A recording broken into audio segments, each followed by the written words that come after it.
샬롬.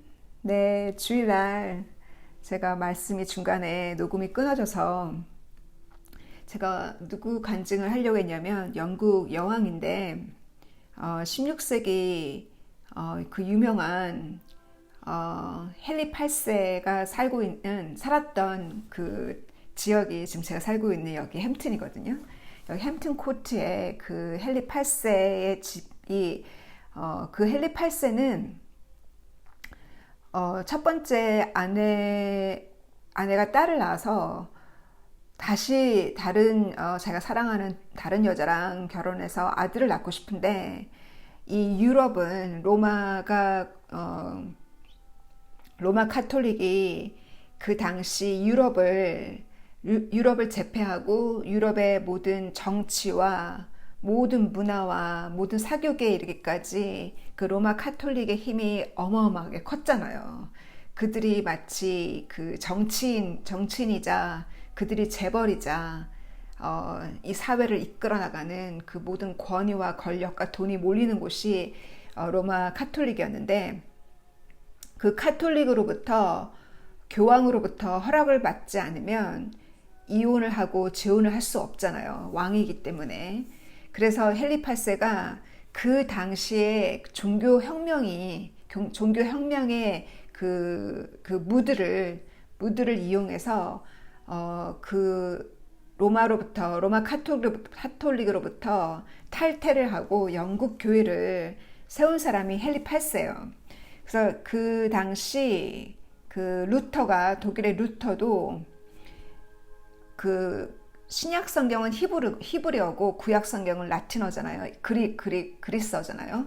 그래서 그 그리스어는 라틴어는 아주 배운 사람들, 학자들만 이해할 수 있는 글이고 우리 같은 평 시민들은 이해할 수 없는 책이잖아요. 그래서 성당을 가야만 그 교황으로부터 또 그 지도자로부터 들을 수 있는 게 말씀이 없고 스스로 우리에겐 성경이 주어진다는 건 상상할 수 없는 일이잖아요.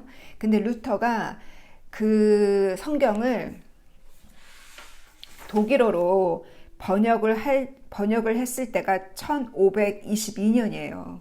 그리고 영국도 킹 제임스 버전이 많이 알려져 있지만 킹 제임스 버전의 신구약 다 합쳐서 80%가 누가 번역하는 거냐면 킹 제임스 버전이 나오기 100년 전에 윌리엄 틴데일이거든요. 그 윌리엄 틴데일에 대해서 제가 얘기를 하면 영국 친구들도 윌리엄 틴데일을 잘 몰라요. 그래서 윌리엄 틴데일은 짧은 인생을 살았지만 영국의 종교 개혁을 하는데 커다란 공헌을 한 사람인데 이 헨리 8세가 이와 같은 윌리엄 틴데일이나 하나의 리폼, 교회를 다시 형성하자 해서 처치 리폼이라는 처치를 다시 개혁하고자 하는 로마 카톨릭의 권위로부터 탈퇴해서 그리스도가 우리의 교회의 머리이고 또한 윌리엄 틴데일이 옥스포드와 캠브리지 대학에서 신학을 공부한 사람이거든요.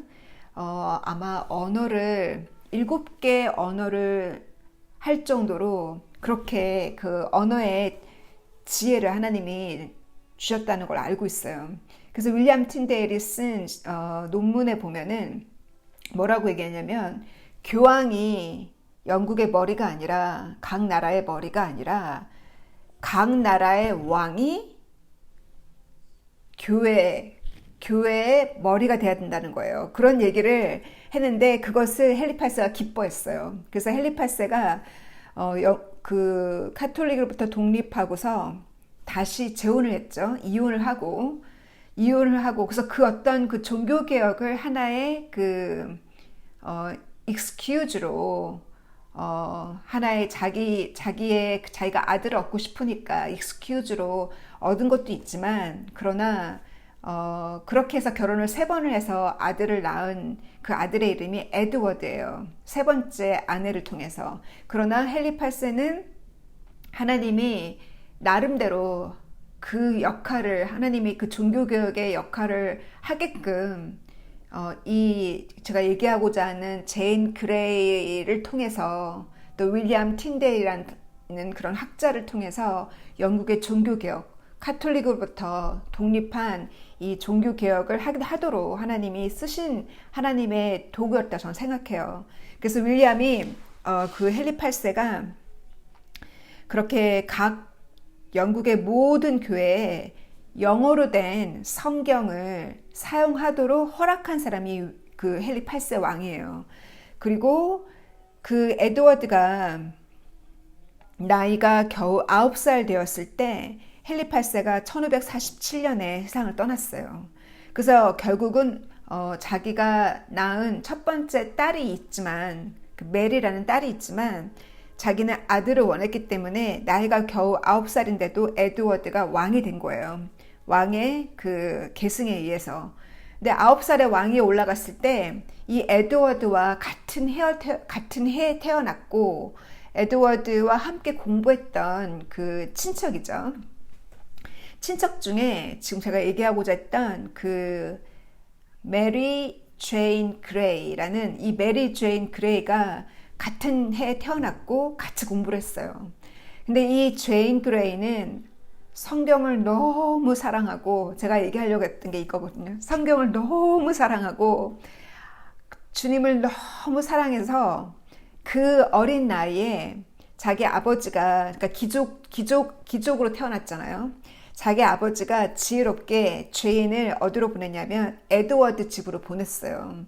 왜냐하면 에드워드 엄마가 여왕이니까. 그래서 에드워드와 함께 이 귀족 교육을 받은 거예요. 그래서 그녀가 거기서 공부한 것 중에 그녀가 그 당시 공부했던 그 아이들 중에 가장 에드워드보다 더 특출나고 특히 히브리어와 라틴어에 익숙했대요. 왜냐하면 성경을 너무 공부하고 싶고 성경을 너무나 알고 싶어서 원서를 읽고 싶은 거예요. 그래서 히브리어 구약 성경의 원서, 신약 성경의 원서가 라틴어니까 이 두 가지 언어에 특출나게 뛰어났던 사람이 제인 그레이인데 이제 이 왕이 에드워드가 9세 왕이 올라갔을 때 에드워드의 그 엉클 되는 엉클이 토마스가 이 제인하고 에드워드를 결혼시키려고 이렇게 예비를 했어요. 그런 나이가 너무 어리니까 결혼을 못 시키고 둘은 이제 그 말로는 결혼하기로 된 미래의 여왕이 될 사람이죠. 제인은. 그랬는데 갑작스럽게 에드워드가 15세에 죽게 돼요. 근데 자기 아버지 헨리 8세가 뭐라 그랬냐면 만약에 내 아들이 죽게 되면 그 다음 계승자는 자기의 첫 번째 딸 있잖아요. 첫 번째 아내로부터 낳은 딸이 그 메리가 그 여왕이 될 수 있다는 말을 남겼어요. 그랬는데도 에드워드는 종교 개혁에 이 아버지의 뜻을 이어서 종교 개혁을 하고 싶은 거예요. 왜냐하면 메리는 자기 큰 누나죠. 자기 큰 누나는 이복 누나는 카톨릭 쪽으로 카톨릭을 선호하기 때문에 누나한테 나라가 넘어가게 되면은 다시 카톨릭으로 돌아가잖아요. 그랬기 때문에 에드워드는 자기가 죽기 전에 자기 피앙세인 제인 그레이에게 넘겼어요. 왕의 자리를. 그래서 15살, 16살에 이 제인 그레이가 여왕이 돼요. 근데 여왕이 되었는데 여왕 된 지 9일 만에 여기 영국에 여행 오시는 많은 한국인들이 그 런던에 주로 어디 가보냐면 버킹엄 팔레스도 가지만 거기 런던 타워를 가거든요. 그 런던 타워가 과거에는 거기가 그 정치범들이 가는 곳이 그 런던 타워거든요. 그 런던 타워에 이 메리가 그 자기 이복 누나가 자기 남편 그 에드워드 왕의 이복 누나가 군사를 이끌고 군사 정권을 세운 거예요. 군사를 이끌고 이 죄인을 감옥에 넣었어요. 런던 타워에 감옥에 넣어서 딱 9일 여왕 자리를 갖고서 감옥에 들어간 거예요. 감옥에 들어갔을 때 이 죄인이 여왕이 되어야 종교 개혁을 할 수 있는데 결국은 그 정치범으로 몰려서 카톨릭에 반대한다는 그 어떤 그 국수적인 세력에 몰려서 결국 감옥에 들어갔잖아요. 그래서 만약에 그녀가 제인 그레이가 다시 카톨릭으로 돌아온다면 종교개혁을 이단이라고 고백하고 다시 카톨릭으로 돌아온다면 살려주고 여왕이 될 수 있게 해준다는 얘기를 듣게 되었어요. 그러나 이 제인은 나이가 겨우 16살이면 지금 우리 아이들이 우리 조카 13살 저희 성경 공부하는 아이들이 다 고만한 아이들이고 이 아이들이 이미 16살 넘은 자녀들을 가지고 계신 분들이 계시잖아요. 그 나이에 그 어린 나이에 히브리어와 라틴어를 통해서 하나님을 그토록 사랑하고 정말 기족으로 태어나서 마치 모세처럼 가진 것 없기 때문에 포기하고 주를 따르는 사람도 있지만 저처럼 주님이 다 가져가셔서 너무 쉽게 항복하게끔 저는 정말 주님이 가져가신 것도 주님이 그렇게 저의 욕심을 가져가셨죠. 다 가져가시니까 욕심도 없잖아요. 그런데 이렇게 기족으로 태어난 이 죄인처럼 또 모세처럼 그 궁궐 안에 있으면서 자기 궁궐을 박차고 자기가 히브리인이라는 걸 알고 그 히브리인들을 학대하는 그 로마인들 앞에서 히브리인들을 구하려다가 도리어 살인자로 누명을 쓰고 그 미디안 광야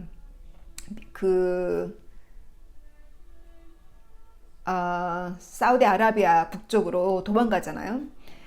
그래서 그 모세처럼 정말 예수님께서는 그 세례 요한이 오간에 갇혔을 때 세례 요한이 제자들을 보내서 정말 오실 리가 당신이 맞냐고 여쭤봤을 때 예수님께서 봉사가 눈을 뜨고 문둥병이 낫고 기머거리가 듣고 가난한 자에게 복음을 전파되라 하라 이렇게 구약 성경을 이용해서 그 말씀을 하실 때 뭘 하셨어요?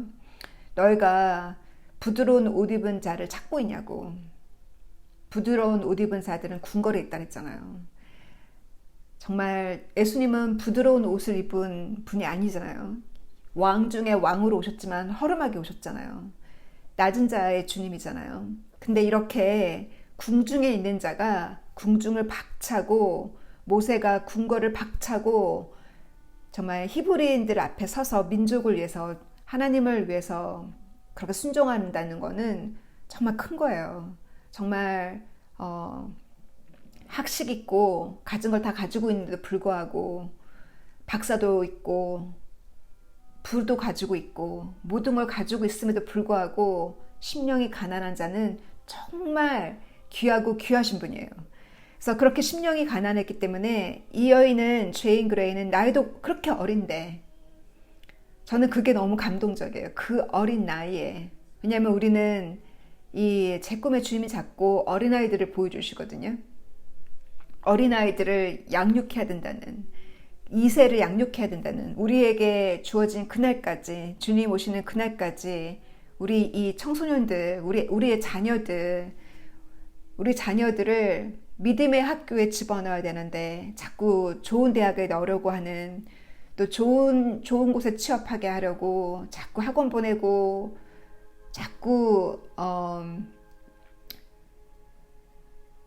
정말 그렇게 부추기지만 우리가 그들의 믿음을 부추기고 그들의 주님을 향한 열정을 부추겨야 되는데 제인 그레이처럼 스스로 그렇게 주님을 사랑해서 그 9일 동안 여왕이 되었고 감옥에서도 자기가 카톨릭을 선택하면 다시 여왕이 될 수 있는 그 여왕 자리를 박차고 도망간 것이 아니라 여왕 자리를 박차게 되면은 죽음을 선택해야 되는 거예요. 그 죽음 아니면 크라이스트를 선택한다는 것은, 주님을 선택한다는 것은 순교의 길이고, 그것을 포기하면 여왕이 될 수 있고 부와 모든 것을 가질 수 있는 그녀가 본인은 크라이스트를 선택하고 순교를 선택했어요. 그랬을 때 그녀가 죽기 전에 그 감옥 안에 있을 때 성경을 읽으면서 그때 자기가 아는 모든 지인에게 편지를 썼다고 해요. 신앙 고백. 오직 그리스도를 머리 삼고 그리스도를 따르라는. 그러면서 자기 성경에 마지막 글을 써서 자기를 죽이려고 하는 그 에드워드의 이복 누나한테 그 자기 책을 줬대요. 근데 그 성경책 앞에 뭐라고 썼냐면 Rejoice in Christ as I do. 나처럼 그리스도 안에서 기뻐하라. Follow the step of your master Christ. 우리의 마스터 되시는 그리스도가 가신 그 한 발짝 한 발짝을 따르라. 그리고 take up your cross. 그리고 당신의 십자가를 짊어져라. 이렇게 글을 남겼다고 해요.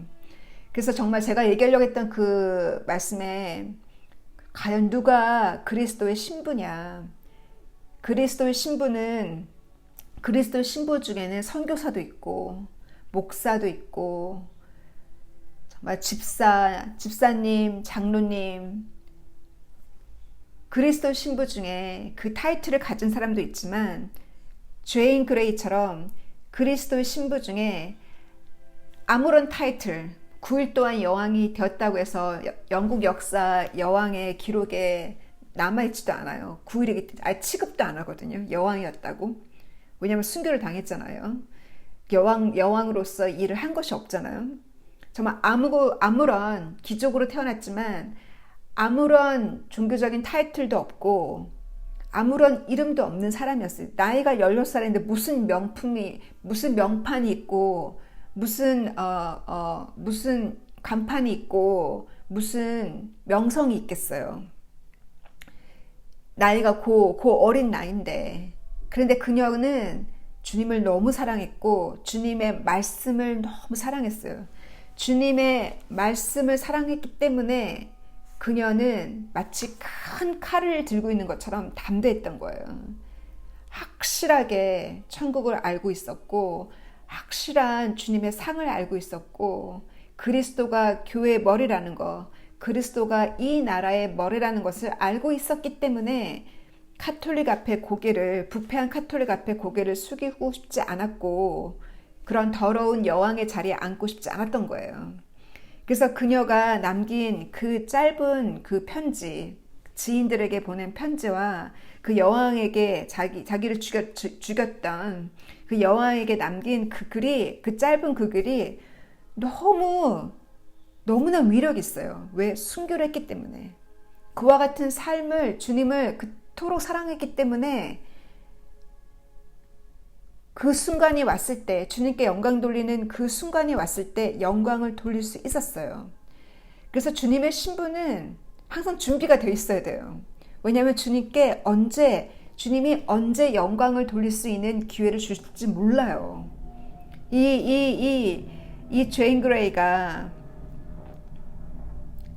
자기가 알았겠어요. 9살 때 자기랑 같이 공부했던 에드워드가 왕이 되면서 자기가 그 왕의 아내가 될 거를 알았겠어요? 또 자기가 에드워드가 일찍 죽어서 자기가 여왕이 될 줄 알았겠어요? 몰랐겠죠. 우리에게 주님이 이렇게 그러면 한국말로 이렇게 표현하죠. 밥상 차려주면, 무대를 차려주면 더 못한다 그랬나? 기억이 안 나. 도리어 뭐 이렇게 준비시켜주면 못한다고 하잖아요. 그래서 그런 자리를 마이크를 줘야 내가 간증하는 것이 아니라 나한테 왜 그런 기회가 없을까? 나도 강대상에서 간증할 수 있는 기회가 나한테는 왜 안 주어질까? 그게 아니라 주님의 신부는 오늘 준비가 돼야 돼요. 오늘 내가 이런 고백을 내가 날마다 할 수 있어야 돼요. Rejoice in Christ. 주 안에서 나처럼 기뻐하라. 주님의 그 한 발짝 한 발짝, 우리의 마스터 되시는 그 주님의 한 발짝 한 발짝, 그가 가신 그 십자가 길, 나의 십자가를 메고 주님이 가신 그 고통의 길을, 고통의 잔을 한 발짝 한 발짝 걷자. 이와 같은 고백을 날마다 할 수 있을 때, 그 영광 돌릴 수 있는 그날이 어느 날 갑자기 와요. 그날이 순교일 수 있고, 그날이 어떤 날일지 몰라요. 주님이 그 기회를 갑자기 주실 때, 갑자기 나에게 마이크가 주어졌을 때. 보통 그 올림픽이나 월드컵은 올림픽에 나간다 그러면 4년 후에 게임이 있을 걸 알잖아요. 자기가 준비를 하잖아요. 테니스도 그 윈블던 테니스도 매해 7월이면 있잖아요. 자, 1년 동안 내내 연습하다가 거기 가서 딱 그 게임에 들어가는 거잖아요. 근데 주님이 주시는 게임은, 주님이 주시는 그 순간, 영광을 돌리는 그 순간은 어느 날 갑자기 와요. 휴거가 어느 날 갑자기 오듯이. 그래서 매일 내가 그 고백을 하면서 매일 살 때 제인 그레이처럼 무명인이 남긴 그 한마디가 저에게 이렇게 신금을 울리듯이 우리가 가지고 있는 그 간증이 한 사람의 심령을 울리고 100명의 심령을 울리고 1000명의 심령을 울릴 수 있는 것은 내가 그런 삶을 살고 있기 때문에, 그리고 내가 그런 삶을 살고 있었기 때문에 그녀가 순교를 할 수 있는 기회에, 순교는 아무나 하는 게 아니라고 하잖아요. 순교를 하도록 주님께서 제인 그레이에게 그 순교의 사명을 주신 거잖아요. 그래서 에드워드와 같은 해에 태어난 거잖아요. 그래서 하나님이 이렇게 붙이셨잖아요. 같은 기조, 같은 그 족속 안에서 태어나게끔. 그래서 그렇게 하나님께 영광 돌리도록 하셨잖아요. 그러하듯이 정말 그 궁궐을 박차고 나온 모세처럼 우리의 그 편안한 삶을 박차고 나와, 가진 것이 없기 때문에 난 목사나 하자.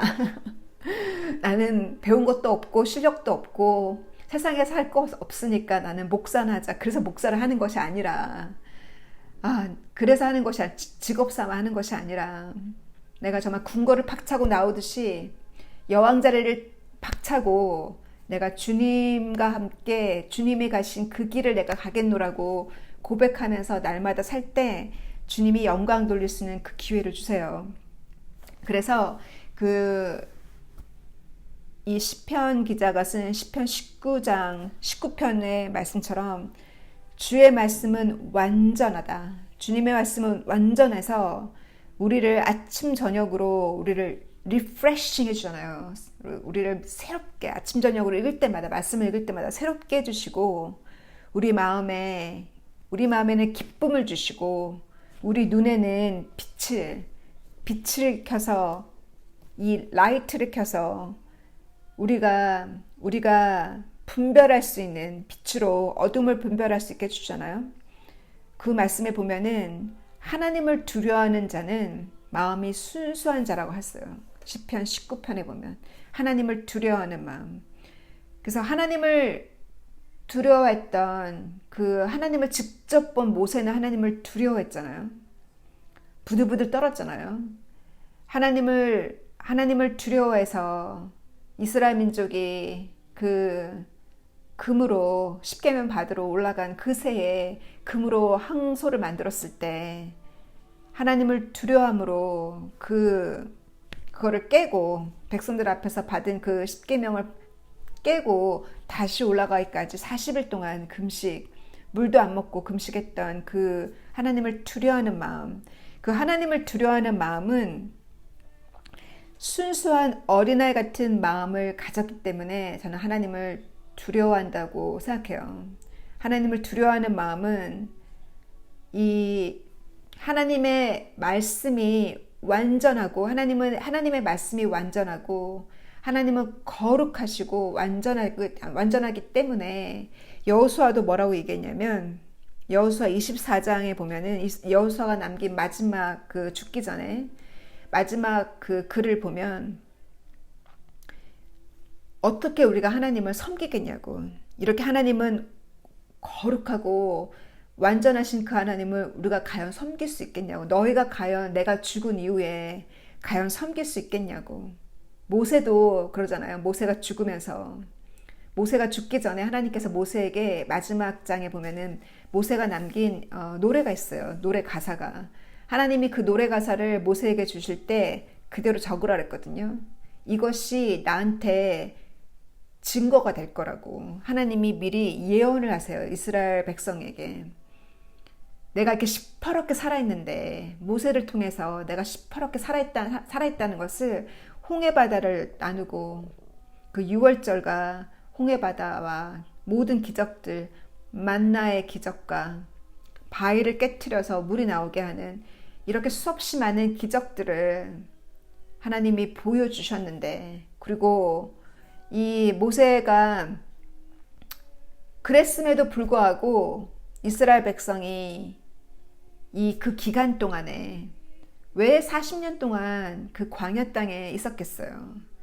그거는 이 정탐꾼을 보냈는데, 제가 그 학자들의 글을 보니까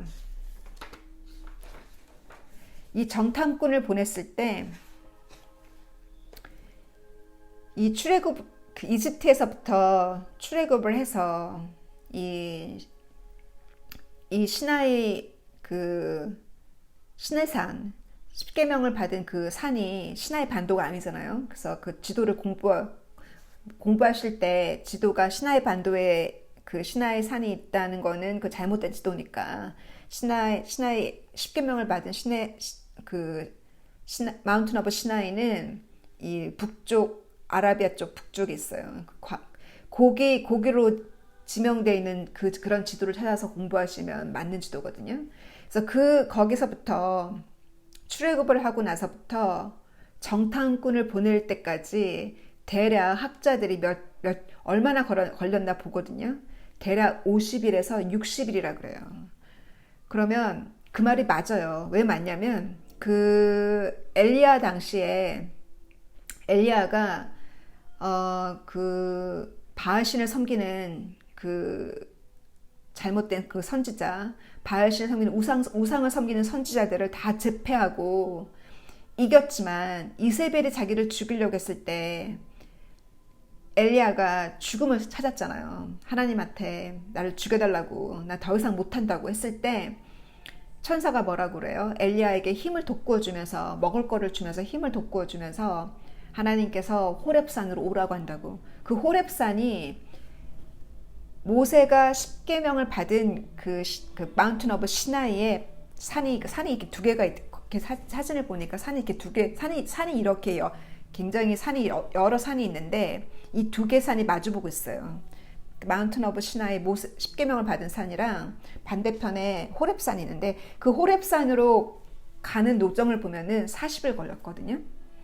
그러면 엘리야는 북이스라엘의 선지자였잖아요. 그럼 북이스라엘부터 내려와서 그 갈릴리 쪽으로부터 내려와서 이 시나이 마운틴 오브 시나이까지 호렙산까지 40일이 걸렸다는 거는 대략 이스라엘 민족이 출애굽을 해서 하나님께서 정탐꾼을 보내는 그 위치가 케데시라고, 케데시의 위치를 보면은 여기 신광야가 여기 있고,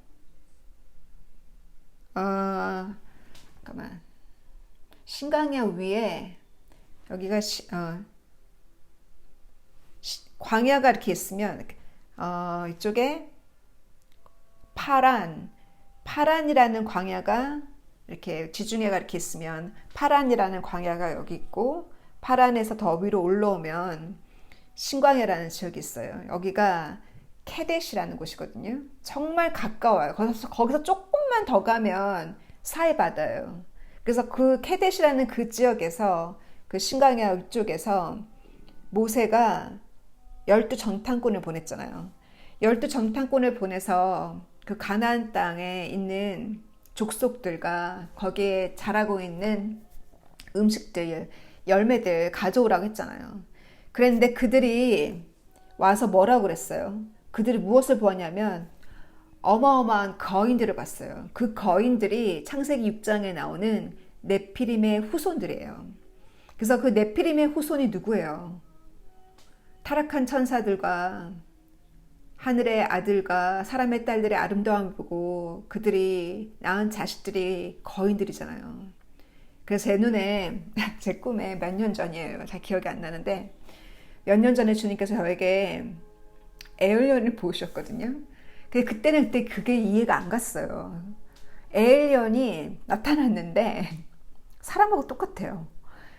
근데 그들이 뭘 쓰고 있냐면 제 그 꿈에 무슨 그 사이버 영화처럼 매트릭스 영화처럼 이렇게 안경을 쓰고 있는 거예요. 이렇게 검은색 안경, 이렇게 아주 얇은 거 있잖아요.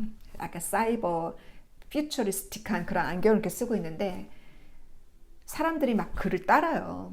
그래서 이 에얼리언들은, 이 거인족들은 학자들의 말에 의하면, 지금 이미 학자들의 말이 아니라 이미 증거가 나왔잖아요. 중국이랑 사방에 그 정말 어마어마한, 그러니까 보통 사람이 이렇게 서면, 보통 사람이 이렇게 이렇게 그 어마어마한 그 뼈가 나왔는데, 거인들의 뼈가 나왔는데, 그 거인의 머리가 보통 사람들의 키예요. 그러니까 얼마나 커요. 그거는 이제 그건 사진으로 봤거든요. 그래서 그런 거인족들이 땅에 묻어 있다는 것은 진화론이 틀리다는 거죠. 그 진화론이 틀리잖아요. 어떻게 그 거인족을 어떻게 해석할 건데요? 그죠? 그것이 멍키로부터 진화되어서 지금의 인간이 있다면 그 거인은 어디서 나왔어요? 그죠? 그래서 그 거인은 창세기 6장에 나오는 그 네피림의 후손, 노아 당시니까 기원전 3600년 전 아니겠어요? 그 정도? 그래서 그렇게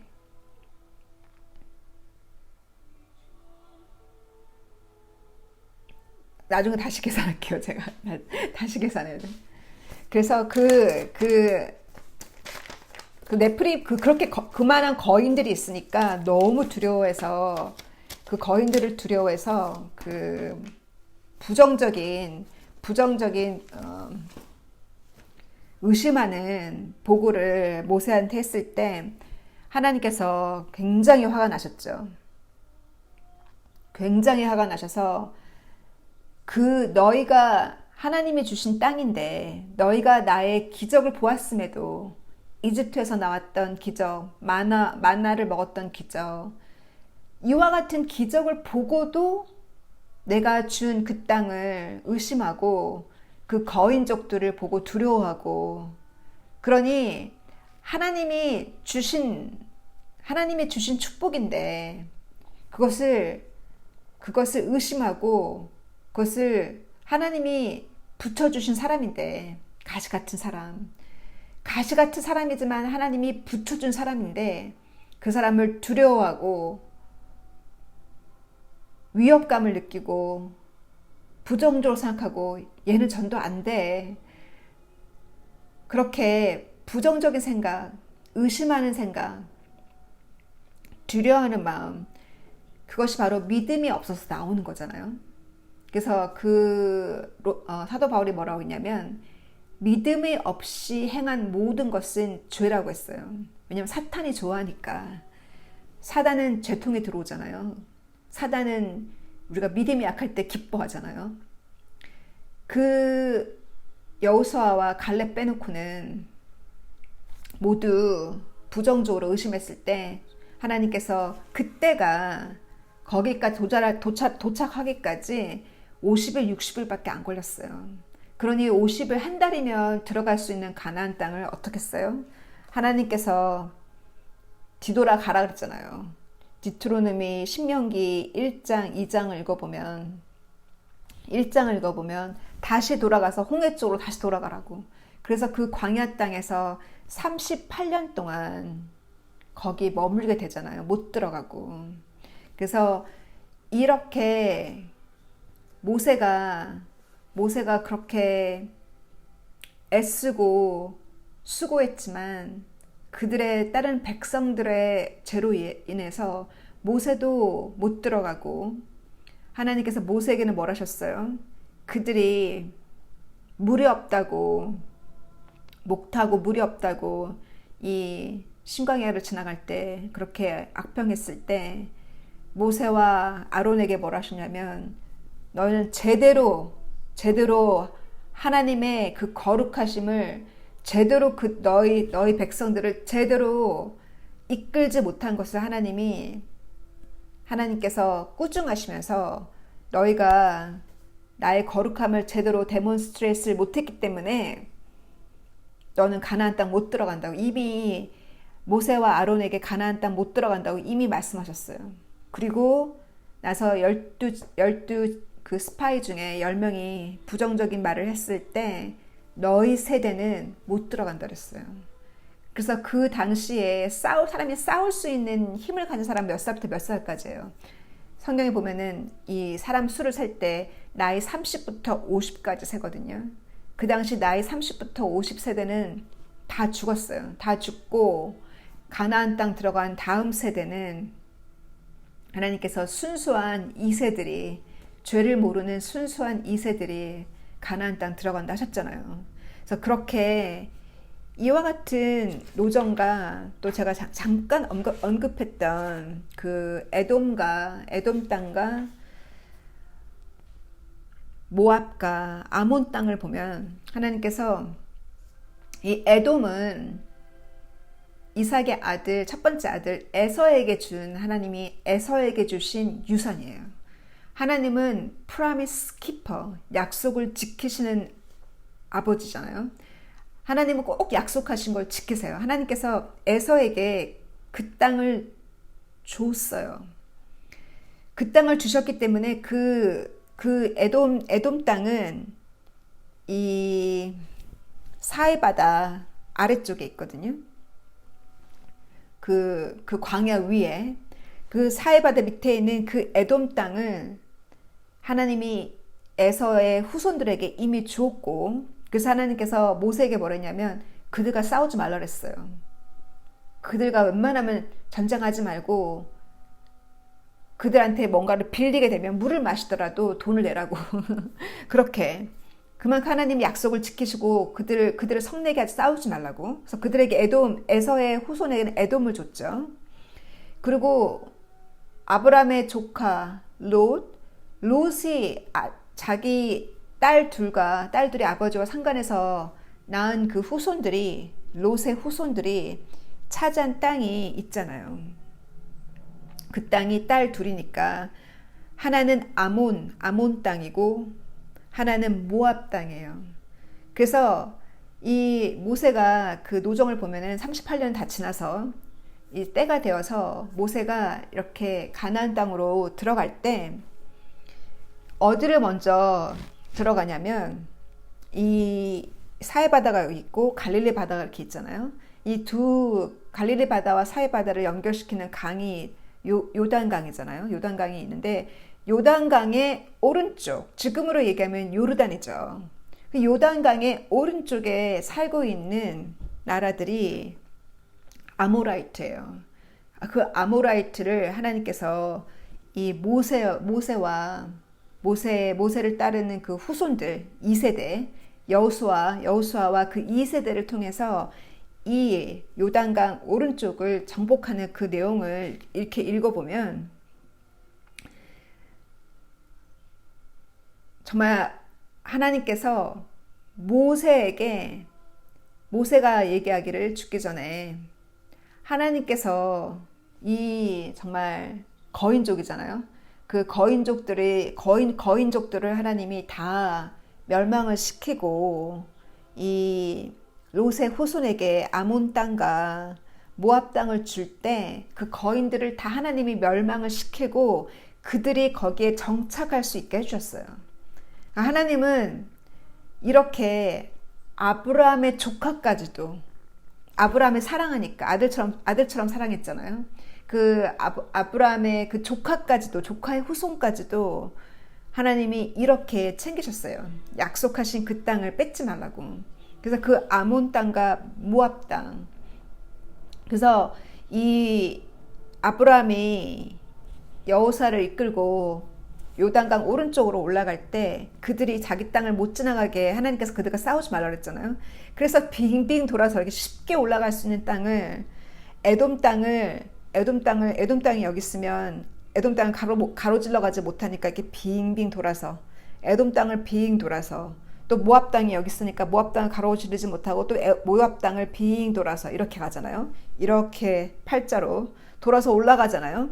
또 돌아서 올라가면서 그 요단강 오른쪽에 있는 아모라이트들을 다 그렇게 장대한 크고 그 많은 도시들을 두 나라가 커다란 두 나라가 있었는데 그 두 나라 아모라이 두 나라를 멸망시키면서 들어가는 그 정복해서 들어가는 그 과정들을 내용을 보면 정말 하나님께서 이렇게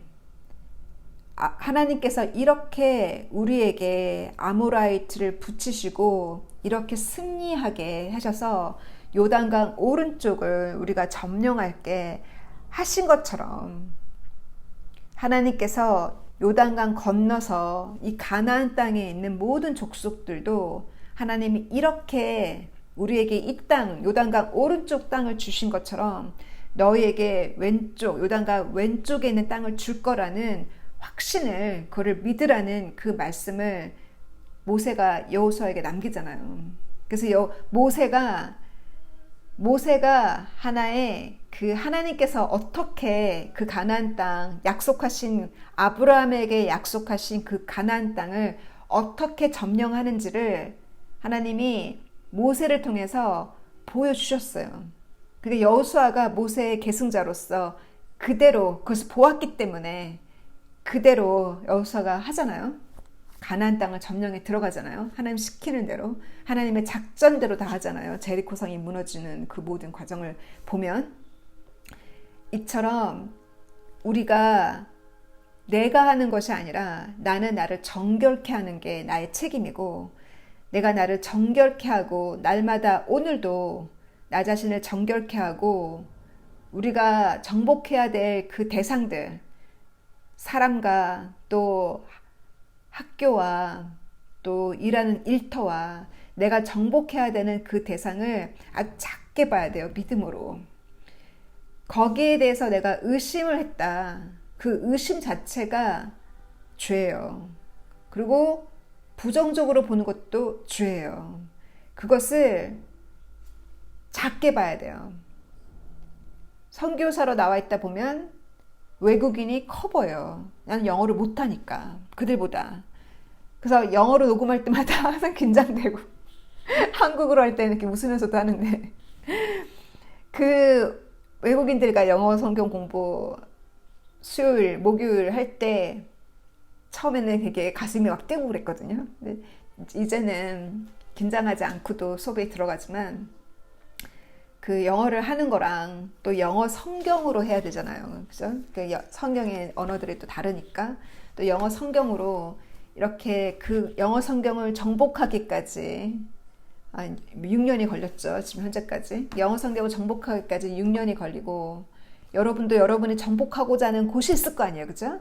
그 사역지, 그 정복하고자 하는 그 사역지를 믿음으로 보고 작게 봐야 돼요. 그래서 제가 이 영국 사람들을 작게 보고 내가 하는 것은 그들의 비율을 맞출 것도 아니고 그들과 인본적인 토론을 할 것이 아니에요. 수업 시간에. 같이 토론을 하지만 결국은 마지막에 내가 메시지는 진리를 전해야 되는 거잖아요. 그죠? 그렇게 그 사람들의 시선을 의식하고 내 친구니까, 내 가족이니까, 내 엄마 아빠니까 그 사람들의 그 인본적으로 바라보면 강하게 말씀이 안 나가요. 저희 엄마 아빠한테도. 그러나 저는 아빠를 항상 안 봤거든요. 항상 작게 봤거든요. 그 영혼을 불쌍한 영혼으로 봤거든요. 그랬을 때 말씀이 전해질 수 있었거든요.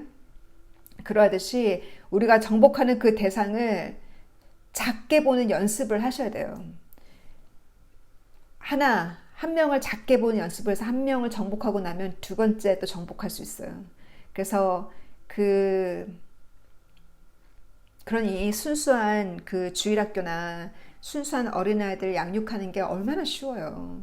그 고집 세고 거인같이 정말 그 거인족같이 두렵게만 보이는 그 외국인들, 정말 학식 있고 부와 학식과 지식이 넘치는 말 그런 사람들 앞에 내가 복음을 전할 때 막 이렇게 위축감 되잖아요.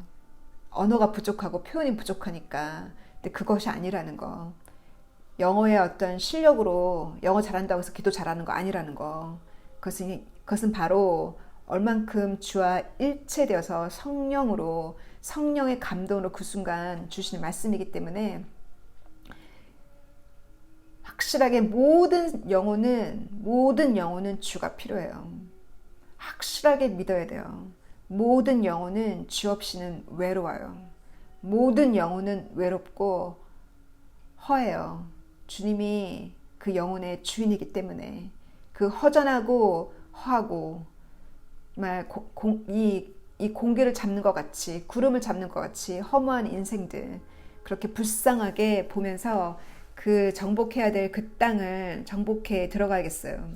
제가 어제 밤에 주님이 보여주신 그 꿈에 보면은 제가 많은 그 어린 뭐 20대 같이 꿈에는 무슨 20대 초반에 많은 여자 아이들을 제가 이렇게 그들의 결혼식을 준비해요. 제가 꿈에서 그들의 결혼식을 준비하고 예복을 준비하고 그래서 결혼식 날이 왔어요. 그래서 저도 이렇게 제 속옷도 제가 봤거든요.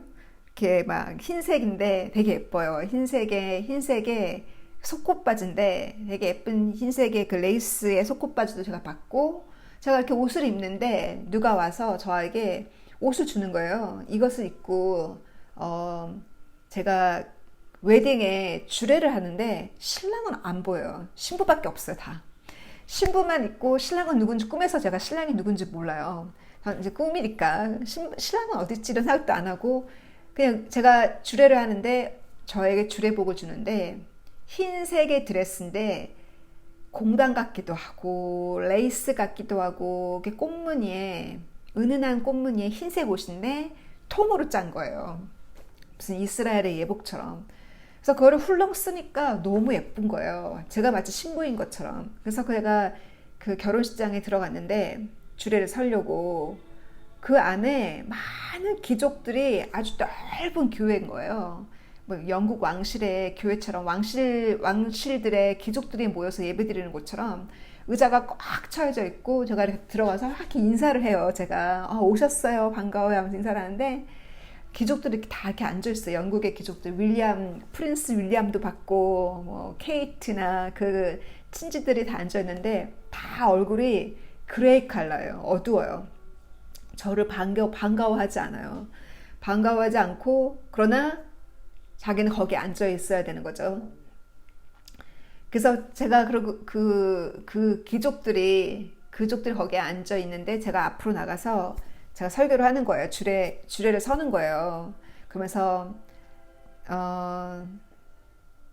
정말 주님은 우리가 아무것도 아닌 것 같지만 제가 그 전날 제가 그 꿈 꾸기 전에 무슨 기도를 했냐면 영국 교회를 위해서 기도를 했거든요. 그러니까 가끔 기도를 해요. 항상 기도하는 건 아니거든요. 저의 어떤 사역을 위해서 기도를 많이 하지 또 이 전쟁을 놓고서 기도를 많이 했는데 제가 영국을 위해서 기도를 많이 못했는데 제가 감동이 돼서 영국을 위해서 기도했거든요. 특히 영국 교회를 위해서 처치 오브 잉글랜드를 위해서 기도를 했어요. 영국은 처치 오브 잉글랜드가 국가의 종교잖아요. 그리고 처치 오브 잉글랜드는 국가로부터 지원을 받잖아요. 하나의 공무원 같은 거예요. 그래서 처치 오브 잉글랜드를 위해서 기도를 했는데 그리고 주님이 그 꿈을 보여주시는 거예요. 제가 처치 오브 잉글랜드에 도리어 그들이 앉아있고 귀족들이 앉아있고 제가 앞에 서서 제가 많은 그 신부들을 제가 주례를 서면서 주님이 신랑이시죠. 저는 주님께 그들을 중간에서 중보해주는 자들이 자잖아요.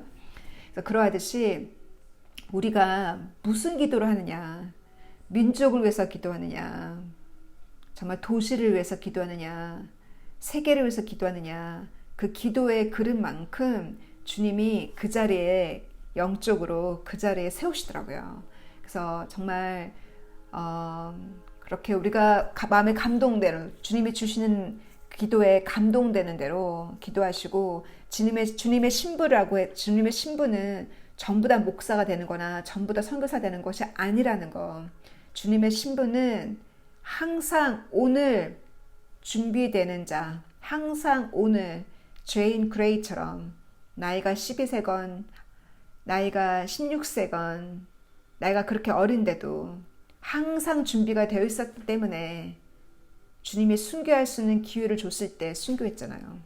우리에게 주님께 영광 돌릴 수 있는 그 기회에 우리에게 어떠한 영광을 돌릴 수 있도록 주님이 우리에게 어떤 기회를 주실지 몰라요. 내일, 오늘 당장 그 기회를 주셨을 때 갑자기 오늘 나에게 주님이 마이크가 주어졌을 때 어떤 고백을 할 수 있을지. 그래서 바로 그런 자가 주님의 신부라는 것을 알고 날마다 나 자신이 그렇게 고백하면서 살 때 월드컵 게임처럼 올림픽 게임처럼 갑자기 그 게임장에 갑자기 서는 거예요. 그래서 그 자리에 섰을 때 데몬스트레이트를 아주 잘하시길 주님이 데몬스트레이트 하신 것처럼 십자가 위에서 하나님의 사랑을 데몬스트레이트 하신 것처럼 우리가 주님을 향한 그 사랑, 주님을 향한 그 믿음, 사랑과 믿음의 열매는 순종이잖아요. 그 믿음의 열매, 사랑의 열매, 그 순종, 그 실천, 그 행위로 영광 돌릴 수 있는 여러분이 또 저가 되기를 바라면서 마칠게요. God bless you. See you next week. Bye. See you Sunday. Bye.